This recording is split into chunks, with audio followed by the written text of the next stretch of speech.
take as many opportunities for growth as you possibly can, whatever that looks like. If you do not feel called to something, or if you feel like that it isn't going to elevate you towards your purpose, don't engage with it.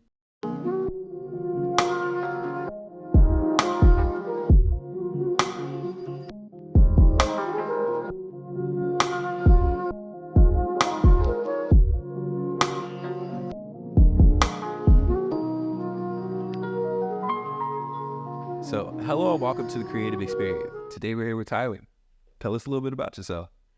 My name is Tyler. I am a video and photo content creator based here in Dallas, Texas. I do primarily focus around like queer Black women, queer Black entrepreneurs, specifically. So that's kind of like the niche that I'm working in right now. But yeah, that's kind of what I'm into. I like that. So, where are you from? Are you from Texas?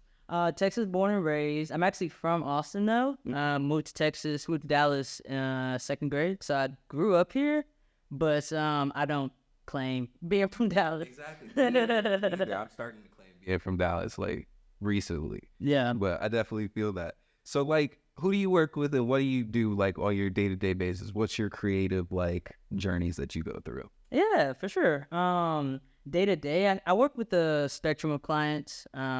But I have moved into like this new season of my career where I'm focusing on specifically Black queer entrepreneurship. And so recently I just worked with a motivational speaker. She's a Black queer woman who is whose mission is to connect with the youth and give them the tools that they need to take the next steps towards their goals.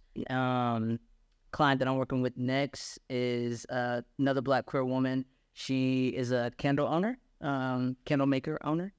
So we're gonna be doing some like photo shoot content for that. So kind of just like the gambit of entrepreneurial pursuits, but always Black queer centered. Okay. So how does it feel to give Black queer like a face? Like, cause you're putting your art into there so that you could like have everybody have their right presentation. So how does that make you feel?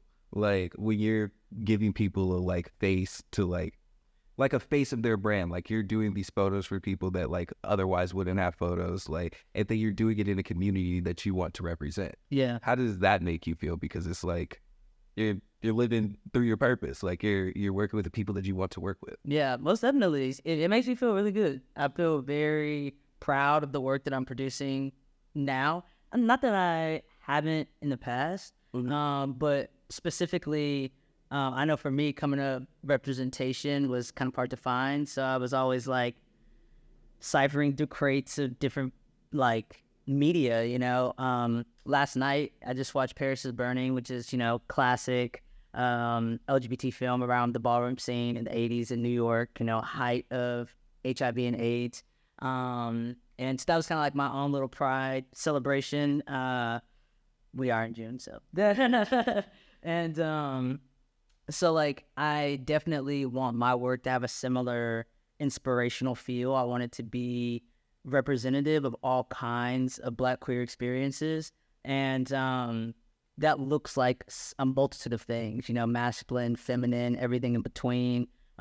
People who are motivational speakers, DJs, candle makers, you know what I mean? I want young Black queer children to be able to see themselves in different spaces, taking up space. Exactly. That's what I like to hear. Yeah. So like, how'd you get started with like art and like photography and like filmmaking? Like, where to start? So I actually was in film club in middle school, and so my parents bought me my first camera.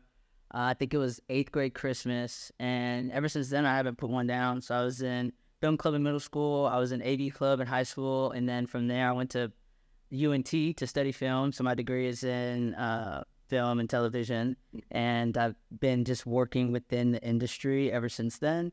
But carving out this like niche for myself is relatively new. Like I've been taking on all kinds of projects, and up until like the beginning of this year, kind of really found my voice within that. So what do you want to do moving forward? Like, what's your ideal career path?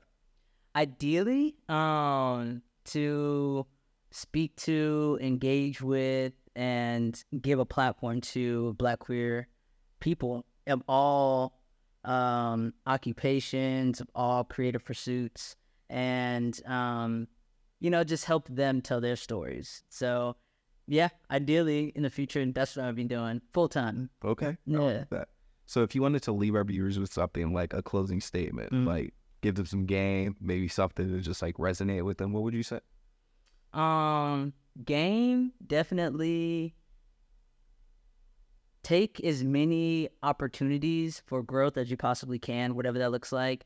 If you do not feel called to something, or if you feel like that it isn't going to elevate you towards your purpose, don't engage with it. But anything that has the potential to that you can learn from, that you can grow within, absolutely take those opportunities. Don't pigeonhole yourself too soon, and connect with as many people as you possibly can.